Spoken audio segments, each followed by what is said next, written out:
Hey, Missy, how you doing? This is Cristiano here in Santiago, Chile. Long time no seen. Yes, I've been kind of lazy doing videos, responses, threads entries, contest entries, unboxing, stuff like that. But I'm going to do a couple of videos, so you will be seeing a lot of me wearing the same shirt, the same outfit, because I'm going to try to shoot this one. A couple of videos in the weekend. I have a couple of things to do. I have some stuff here in the mail that I received a couple of maybe days or weeks ago. I was trying to put this all together, but I think it would be too much to open this one in just one video. So I think we'll be doing this one in one, maybe these two in another. And I'm still waiting on one that has to arrive. I hope maybe next week. So I think I will be doing that in the next days. And then I'm going to do one. What I'm going to do right now is do a thread response to one of my good friends in here in the BC that has been in and out of the BC many times. He has a couple of channels before. For some reason, he shut them down, and then he put one back again, then shut it down, back again, shut them down, back again, and he's back again. Hopefully this time is for good. He has a huge collection. He's very knowledgeable. I think he's located in the Florida state. He has a huge vinyl collection, but in this new era of his channel, he has been showing CDs and cassettes, and that's cool because most of his collection was only on vinyl, so it's really cool. Of course, I'm talking about my good friend Ron Haggerty, GTR is the name of his channel. He has a really cool collection, and this is a thread he started many weeks ago. So sorry, Ron, if it took me so long to do a proper response to your thread. He recently celebrated his 48th birthday, so congratulations on that. And he wants us to show the fourth and then the eighth release in the band discography. Not if you don't have to count EPs, live recordings or compilations. Just the fourth studio album and then the eighth studio album. Of course, you all know because you have done a lot of this response. So I'm going to show some CDs because they're easier to pull out from the collection. And just one cassette. First one I'm going to show is yes, the Mighty Priest. The fourth studio album in the collection is this one, Stained Glass. Of course, we all know this album. This is a really good one from the 70s era of the band. And to me, it's the best era. For some like me, as I discovered the band in the 80s, I think it's a really tough contender to put the 80s albums alongside the one with the 70s. I'm still missing the first two albums. From the early era of the band, of course, Rock and Rolla and Sad Wings of Destiny. But I will try to get them eventually. And of course, I'm also missing the two River albums on CD. I've seen one rather cheap. It's Demolition, but not been that good. I think I want. That's not high on my list, but anyway, this is their fourth album, and of course the eighth album is the Mighty Screaming for Vengeance. I have this one of course, this one on CD. I have also on vinyl, and it was from my brother's collection. So there it goes, fourth and eighth, the Mighty Priest with Screaming for Vengeance and Stained Glass. Next, let's go with just the only cassette I'm going to show. One of the many good bands Germany has provided us in all these years. This is the European cover of this album. This is Accept, and of course Restless and Wild.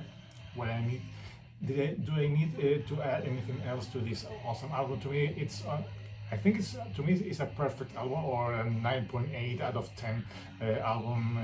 If I have to give it a grade, a ranking, a note, this to me is almost perfect album. There it goes.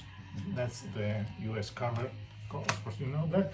And the eighth album is a very controversial album in their career because it's the one they did without Udo back then, and they hired an American singer, and also they replaced the second guitar player with another guy that is featured on this photo, but he didn't play in the album. I think all the guitar work was done by the lead guy, Wolf Hoffman. Of course, I'm talking about Eat the Heat. This is my cassette from back in the day. Very straight, nothing too fancy. Here it was released on the Epic label. I think this is a Chilean pressing. Yes, Chilean pressing. And the J card, nothing too fancy. Just like that. And everything, yes, everything awkwardly translated to Spanish. Not the title of the album, but the song titles, they were all translated to Spanish. That was the thing back then. So there it goes, fourth and eighth. Excellent. Next, let's go with Dream Theater. This is their fourth album. This is Falling into Infinity. I think they played for the first time here in Chile in '95, if I'm correct, and that was their biggest attendance they had as a solo band back then. It was around 20 or 25,000 people that made it to that concert. It was a really good one. I can't recall if it was on this one or doing the scenes from my memory. Can't recall. Oh, I know. I think it was this one. Or it was, no, sorry, I can't remember exactly the exact date they played here, but it was the biggest attendance they had back then. And then this is the eighth album. This is Octavarium, still with, of course, with Mark Portnoy. This is a good one. I like this one very much. I know lots of fans are not very keen about this one because they think this is too not too proggy. It's more straightforward, like a heavy metal album, like a rock album, and I like it very much because of that. I think this is one when you can hear James Labrie not struggling with the singing, and he's singing a lot, and not like in all these other albums when you have a long music phases in music periods in the songs, lots of instrumental when you only have a couple of minutes of Labrie singing. But this one he sings a lot, and I think he's doing a great job. So there it goes, number 4, Falling into Infinity. 8th, Octavarium. Sorry about the glare. Okay, next is a band I like very much. Have had the chance to see them 1, 2, 3 times here in Chile. The first time I saw them, it was opening for Faith No More on their reunion tour many years ago. It was a really good concert, and then I had the chance to see them play twice. Once it was an evening, and then there was a long concert when they played the most famous album from start to finish. And it was a great show. A couple of years ago, 2019, and it was the last time they played here in Chile, and it was also a great show. Of course, I'm talking about that very quirky, very funny, very for some people annoying band. It's Primus. This is their 4th studio album because their debut first album is a live recording that's is stuck on this. So this is the proper 4th album. The first studio album is Freestyle Fried. Then we have Sailing the Sea of Cheese, Fork Soda, and this is the 4th album. This is Tales from the Punch Bowl. This one has the biggest hits, what at least one song they played a lot back then in the 90s here, at least here on the radio, is one known as Big Brown Beaver. I don't know if you remember the funny video, and of course the awesome instrumental play of Tim Herf Alexander. Of course, he's not now in the band anymore. Larry Lalonde, and of course Les Claypool, the main guy. So this is the fourth studio album, and technically this is the eighth studio album, because this is the last album they have released. This is the Saturating Seven. You can argue it might be this one or this one. This is the Green Noahide. I'm not showing this one. Well, I'm going with this one because prior to this one they had an album that is considered a reinterpretation of the soundtrack of the Willy Wonka and the Chocolate Factory. They took the soundtrack of that movie and then played as a rock interpretation of the original soundtrack of that of the movie.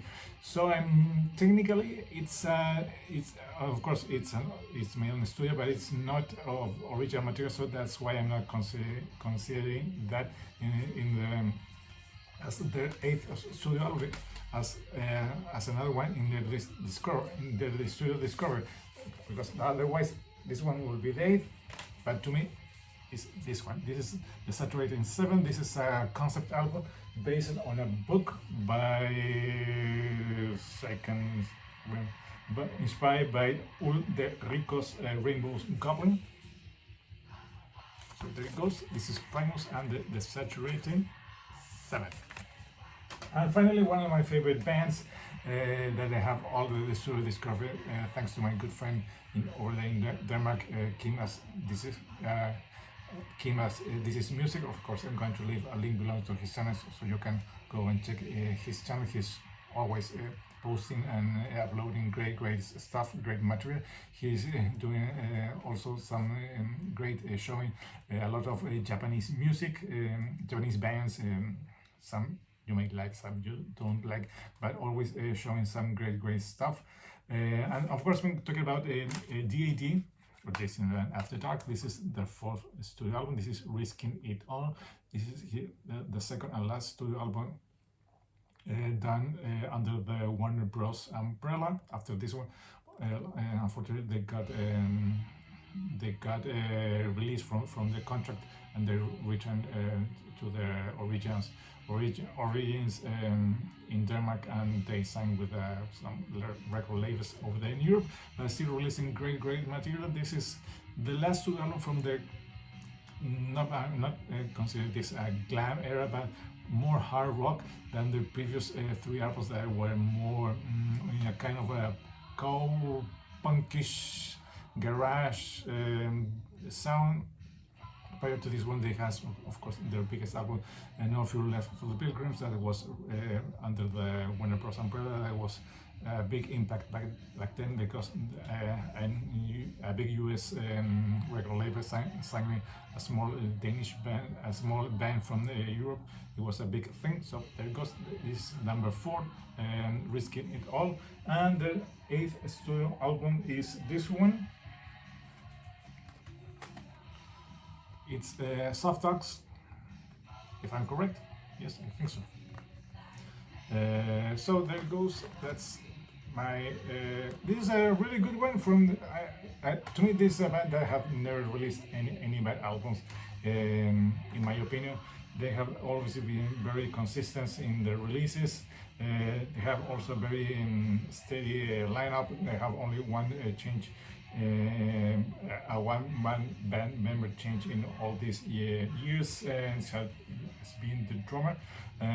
So there it goes. That's my 8th album and my last band to show.